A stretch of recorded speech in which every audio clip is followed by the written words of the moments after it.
Hi guys, so in this vlog I'm going to be talking about my new restoration phase that I am currently doing due to the outcomes of my 8 weeks cut. I come through with all of the man them ready for action, and if you don't get the picture, I'm taking shots, no caption. Man hype up, I relax them. Really for putting my body into a good place. I've stopped dieting since 3 weeks ago. So yeah, I've been doing this for 3 weeks, and I just wanted to do a vlog to really explain the things that I was experiencing, because I know that so many of you experience the same things. So I hope that you find it interesting, and just bear with me while I go through the ins and outs. So first up, I wanted to get leaner, get into a better shape, get more conditioned, really focus on getting back in the gym. I kind of like lost the love for having a decent training split and getting into the gym and really hitting it hard. I was just not really having any sort of plan. I knew what I was doing on certain days, for example, like legs, upper body, and all of that jazz. But yeah, I wasn't working specifically with any type of program. Feel if you are going to start to take your training seriously and you want a means of, you know, recovering quickly, and you need to have maybe not tracking per se, tracking your calories or tracking your macros, but it is wise to know roughly your calorie intake. So you know, if you did want to work on your body composition later on down the line, it's easy for you to manipulate things. I dieted for 8 weeks and it was like drawing blood out of a stone. Obviously I've dieted before on a much harsher level.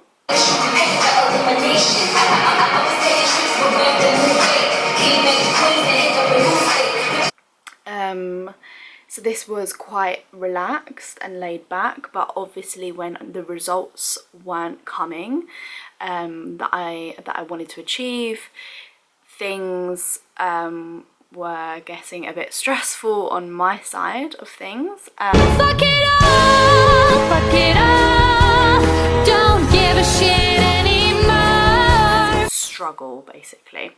So I started at 137 pounds, and I got down to, I think my lowest weigh-in was 131 pounds. So it's 6 pounds in 8 weeks. And towards the end we was at the lower end of what my calories should have been. So I started at 2,000 calories and then slowly tapered that down to maintenance, which was 1,560, I think. But my output was very high, so my step count was high. And I think the first two phases, I only had 3 days of weight training, and I got brought up to 4 days of weight training, and then as the weeks progressed, right at the end, Tom added in cardio, which was 2 sessions a week, 40-minute cardios, which was split between a list. So those of you who don't know what that is, but I tend to make it up. And this was not calculated in my step count, so on top of this, I was doing 12. So that was the level of output that my body was being put through. I should have been dropping weight much quicker than what I was. Measurements, and even they budged at the beginning, and then they was being just very slow. Waist is always the first thing to come in. That was like higher than usual, so that was a indicator of inflammation in that area. Digestion was so slow, so I didn't actually, even though I had all this output, even though I was on lower calories, like my appetite was non-existent. Having a slow digestion was making my appetite non-existent, so that was really difficult to cope with. Wired a lot of the time, so I felt really tired, but then when I got into bed, I was really wide-eyed. What? And kind of felt kind of buzzing a lot of the time. My recovery was absolute shite. Remember after all my sessions the next day I was like, I don't know how I'm going to train because I'm just so sore. Like my legs are so sore, my glutes were sore, my abs, shoulders, everything. 3.5 weeks late, and then when it did come it was super light, and I think it was like 2 days. I'm just not my average cycle basically. And then obviously weight was pretty much staying stagnant. So all of these indicators are markers that the body isn't coping with the level of expenditure that you are asking it to try and achieve. When there's not enough energy availability in the body, obviously the only thing that is really important that goes on in the body is obviously keeping the heart rate going, keeping your lungs functioning, keeping your liver functioning, keeping your kidneys functioning. All these vital organs are the most important thing. So to try and make sure that the body has enough energy for these vital organs, the body needs to pull away energy from systems that don't really matter as much. They're not high priority, i.e., first and foremost, one thing to always go is the reproductive system. If the reproductive system isn't being used, we don't need energy for that, and it takes up so much of a female's energy capacity. The digestive system that will either slow down or, you know, will take a big hit. The less energy the body has, the more of these systems start to have an effect.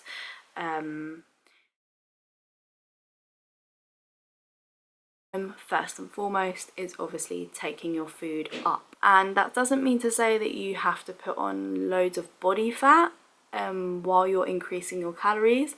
Your body does adjust along the way. Dropped the cardio out, so there's no cardio, and we've increased the intensity of the sessions, but we've dropped the volume.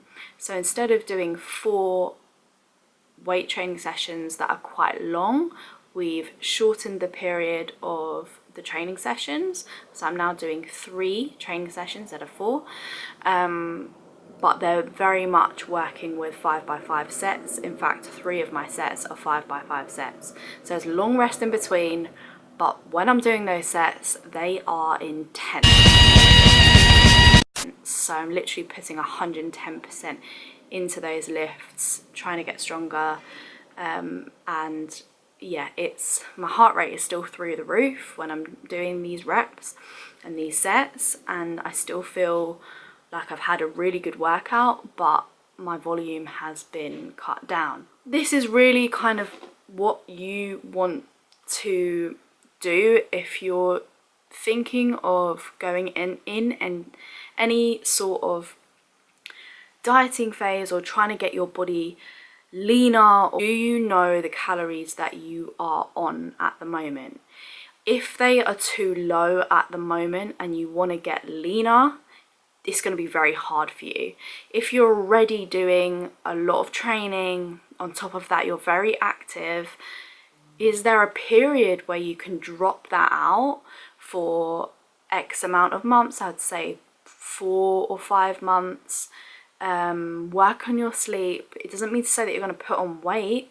You can work out your maintenance calories on a TDEE calculator, and stick to that, and just go through a little bit of a restoration period and rest and recover, and maybe focus on your strength for a little bit, and not so much the volume of the sessions, and try and just do a little bit less, and make sure that you're fueling yourself. So when you do go into a dieting phase, you're not going to get disheartened, you're not going to get frustrated, and you're actually going to make progress, so everything will run a little bit smoothly.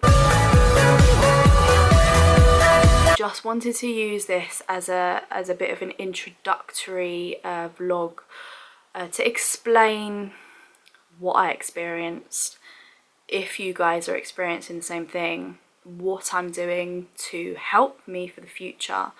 Yes, it might mean, you know, my body fat might go up, but it's not going to go up a crazy amount, and it's all worth it for the health of my body. A lot of these people you see on Instagram, and they can look in incredible shape, but it doesn't mean to say they're in a great metabolic state. Don't know what symptoms they have, so I hope that I've given you a little bit more of an understanding, and I hope that if you do have any sort of body composition goals, you think a little bit more about coming from a great starting place. Peace and love. Catch you on my IG, Frankie Zellish.